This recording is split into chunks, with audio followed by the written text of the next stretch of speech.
Ready. মোৰ নাম হাবিল উদ্দিন নিৰক্ষৰ কবি, ঘৰ মোৰ গুনিয়ালগুৰি জিলা বৰপেটা অসম। মই এতিয়া আছোঁ বৰপেটা ডিষ্ট্ৰিক্টৰ কলগাছিয়াৰ জনীয় সমষ্টিতে।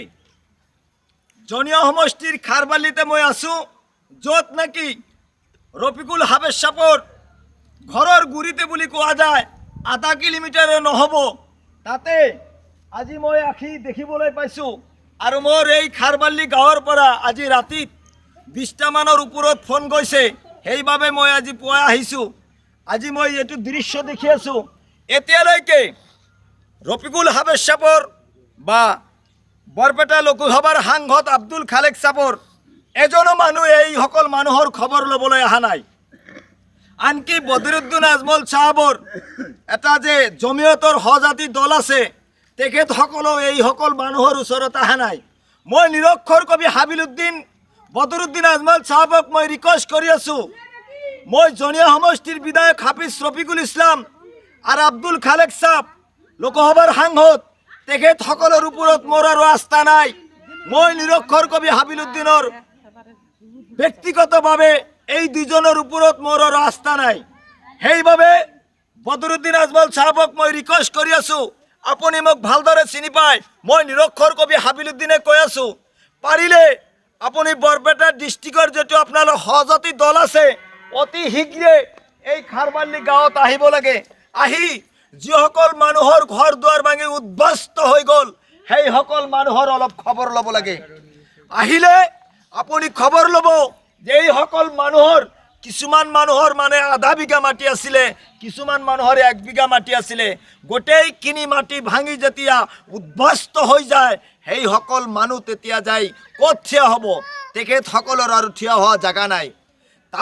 তাৰপিছতো এইসকল মানুহৰ ঘৰ দুৱাৰ ভাঙি যেতিয়া উদ্বাস্ত হৈ যায়, চহৰ নগৰত যেতিয়া কাম কৰিবলৈ যায়, কিছুমান অসমৰ উদণ্ড মানুহে এইসকল মানুহক যেতিয়া বাংলাদেশী বুলি কয়, তেতিয়া মই নিৰক্ষৰ কবি হাবিল উদ্দিনে সহ্য কৰিব নোৱাৰোঁ।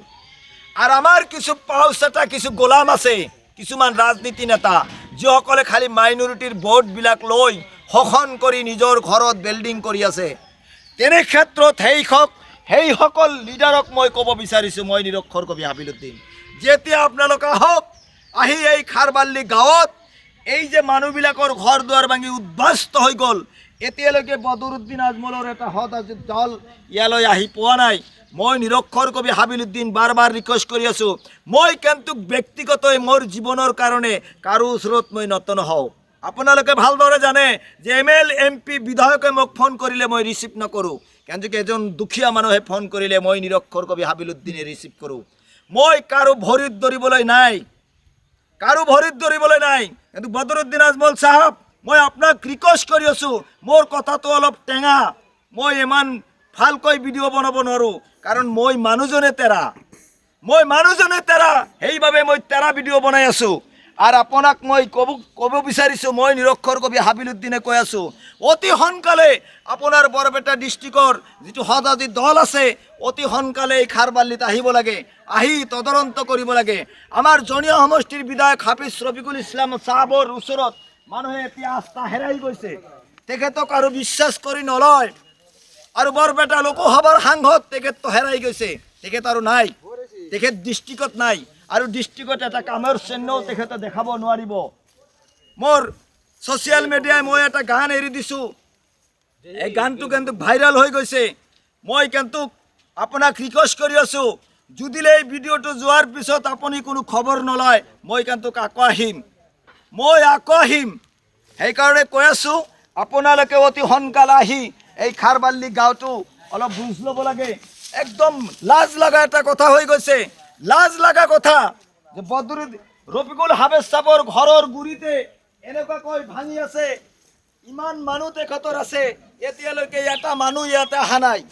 মই নিৰক্ষৰ কবি হাবিল উদ্দিন লাজ পাইছোঁ এই কথাষাৰ শুনি, মই নিৰক্ষৰ কবি হাবিল উদ্দিনে লাজ পাইছোঁ। এতিয়ালৈকে জনীয় সমষ্টিৰ বিধায়ক হাফিজ ৰফিকুল ইছলাম চাহাবৰ এজন মানুহ এই খাৰবালিত পঠাই দিয়া হোৱা নাই। আনকি বৰপেটা লোকসভাৰ সাংসদ তেখেতেও এতিয়ালৈকে আহি পোৱা নাই। তেখেতসকল অকল খালি ভোটৰ সময়ত আহিব, আৰু ভোটৰ সময়ত আহিলে তেখেতসকলে ভোটটো লৈ তেখেতে তাৰ পৰা গুচি যাব। মই ধিক্কাৰ জনাইছোঁ, মই নিৰক্ষৰ কবি হাবিলুদ্দিন তেনেকুৱা জনপ্ৰতিনিধিক মই ধিক্কাৰ জনাইছোঁ। নিজৰ ঘৰৰ গুৰিৰ মানুহৰ খবৰ যদি ল'ব পৰা নাই, তেখেতে গোটেই সমষ্টিৰ খবৰ কেনেকুৱা ল'ব? আজি তেখেতক মানুহে যে ফেচবুকৰ এজন বিধায়ক কৈ আছে, আৰু মই নিৰক্ষৰ কবি হাবিলুদ্দিনেও তেখেতক ফেচবুকৰ এজন বিধায়ক বুলি কৈ আছোঁ। এইটো বেয়া পাবলৈ লগা নাই, কাৰণ তেখেতৰ যিটো কাৰ্যকলাপ মই তাকে দেখি ইয়াতে বৰ্তমান বাৰিষাৰ সময় নহয়, তথাপি 7-8টামান মানুহৰ ঘৰ দুৱাৰ ভাঙি উদ্ধ্বস্ত হৈ গ'ল। এতিয়ালৈকে কোনো জনপ্ৰতিনিধি, কোনো ৰাইজে কোনো ধৰণৰ একতৰ সকলৰ কোনো সহায় বিচৰা নাই। মই আকৌ বদৰুদ্দিন আজমল চাহাবৰ ভৰিত ধৰি মই ৰিকুৱেষ্ট কৰি আছোঁ, আপুনি অতি সোনকালে বৰপেটা ডিষ্ট্ৰিক্টৰ যিটো আপোনাৰ সজাতি দল আছে তাকে পঠাই দিলে খাৰবাল্লি আহি তদন্ত কৰি একত সকলৰ কিবা এটা সুবিধা কৰি দিব লাগে। মই নিৰক্ষৰ কবি হাবিলুদ্দিনে কৈ আছোঁ, মই নিৰক্ষৰ কবি হাবিলুদ্দিনে কৈ আছোঁ, আপোনাৰ লগত মোৰ ভাল, আপুনি মই চিনি আমাক আপুনি চিনি পায়, সেই অধিকাৰ লৈ আপোনাক কৈ আছোঁ। আজি খাৰবাল্লি মানুহৰ এনেকুৱা কণ্ডিশ্যন দেখি মই নিৰক্ষৰ কবি হাবিলুদ্দিন ভাগৰি পৰিছোঁ যে আমাৰ জনীয়া সমষ্টিৰ বিধায়ক হাফিজ ৰফিকুল ইছলাম চাহাবৰ ঘৰৰ গুৰিতে ভাঙি আছে, এতিয়ালৈকে তেখেতে খবৰ পোৱা নাই, এতিয়ালৈকে এই সকল মানুহৰ খবৰ লোৱা নাই। এইটো বৰ লাজৰ কথা হৈছে। মই এইটো দৃশ্য মোৰ কেমেৰামেনক দেখাবলৈ দিছোঁ। ইয়াত এটা বাজাৰ, সৰু এটা বাজাৰ আছে, এই বাজাৰটো উদ্ধ্বস্ত হৈ গৈ আছে। আমি ৰিকুৱেষ্ট কৰি আছোঁ, অতি সোনকালে বৰপেটাৰ ডিচি মহোদয়, আমি বৰপেটাৰ ডিচি মহোদয় লৈ মই নিৰক্ষৰ কবি হাবিলুদ্দিনে ৰিকুৱেষ্ট কৰি আছোঁ, আপুনি অতি সোনকালে বৰপেটা ডিষ্ট্ৰিক্টৰ এজন ডিচি, আপোনাৰ এই সমষ্টি তথা এই ডিষ্ট্ৰিক্টৰ আপুনি মালিক, আপুনি আহি এই খাৰবাল্লি গ্ৰামটো তদন্ত কৰিব লাগে, তদন্ত কৰি অতি সোনকালে প্ৰটেকশ্যনৰ ব্যৱস্থা কৰিব লাগে।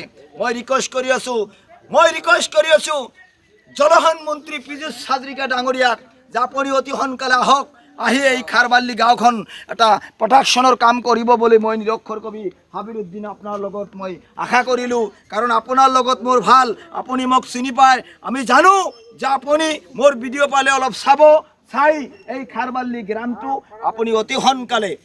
আৰু এটা কথা কৈ গৈ আছোঁ, আমি কিছুমান কথা মই যদি কিছুমান কথা কওঁ, কিছুমান মানুহে মোক ফেচবুকত লেখে নিৰক্ষৰ কবি হাবিলুদ্দিন দালাল, অমুকৰ দালাল। মই জনীয়া সমষ্টিৰ বিধায়কৰ ওপৰত ৰাস্তা হেৰাইছোঁ। মই বাগবাৰ সমষ্টিৰ বিধায়ক মাননীয় চেয়াৰমেন আলী চাহাব, আপোনাক মই ৰিকুৱেষ্ট কৰি আছোঁ, আমি এই ভিডিঅ'ৰ জৰিয়তে ৰিকুৱেষ্ট কৰি আছোঁ, আপোনাক খাৰবাল্লিৰ মানুহে বিচাৰি আছে, যিহেতু এইটো মন্দা সমষ্টিত পৰিলে, এতিয়া মন্দা সমষ্টিত পৰিছে, আপোনাক গোটেই খাৰবাল্লিৰ মানুহে বিচাৰি আছে। জনীয়া সমষ্টিৰ বিধায়কৰ ওপৰত আৰু মানুহৰ আস্থা নাই। এই সকল মানুহে মোক উল্লেখ কৰিছে যে চেয়াৰমেন ভাই আহিব লাগে, আহি দুই এষাৰ কথা ক'ব লাগে, তেখেতসকলৰ লগত লগ কৰিব লাগে। মই নিৰক্ষৰ কবি হাবিলুদ্দিন চেয়াৰমেন ভাই আপোনাক ৰিকুৱেষ্ট কৰি আছোঁ, আপোনাৰ এটা ক্ষুদ্ৰ এটা মানুহ হিচাপে, মই এজন নগণ্য এজন কবি হিচাপে আপোনাক ৰিকুৱেষ্ট কৰি আছোঁ, অতি সোনকালে আপুনি খাৰবাল্লি আহি এই গাঁওখন তদন্ত কৰি কিবা এটা মই আপোনাৰ ওচৰত সহায় বিচৰা নাই, আমি জানো যে আপুনি অহাৰ লগে লগে ইয়াতে কাম হ'ব। মোৰ এইখিনি আস্থা আছে আপোনাৰ ওপৰত যে আপুনি আহিলে কাম ষ্টাৰ্ট হৈ যাব। আপুনি অতি সোনকালে আহিব লাগে। খাৰবাল্লিৰ মানুহে আপোনাৰ ওপৰত বাৰ চাই আছে, বহুত কেইজন মানুহ মোৰ লগত আছে, তেখেতসকলে কৈ আছে যে নিৰক্ষৰ কবি হাবিলুদ্দিন আপুনি চেয়াৰমেন বাইকে আপুনি বিচাৰিব লাগে, আহিব দিব লাগে, সেইকাৰণে আমি চেয়াৰমেন বাইকে আপোনালোকে কি কয়, চেয়াৰমেন বাইকে সকলোৱে বিচাৰিছে খাৰবাল্লি ৰফিকুল হাফিজ চাহাবৰ ঘৰৰ গুৰিতে, তথাপি চেয়াৰমেন বাইকে বিচাৰিছে আপুনি অতি সোনকালে আহি এই খাৰবাল্লি গ্ৰামটো আহি চাব লাগে, আৰু যিমানখিনি মানুহৰ ভাঙি উদ্ধ্বস্ত হৈছে সেই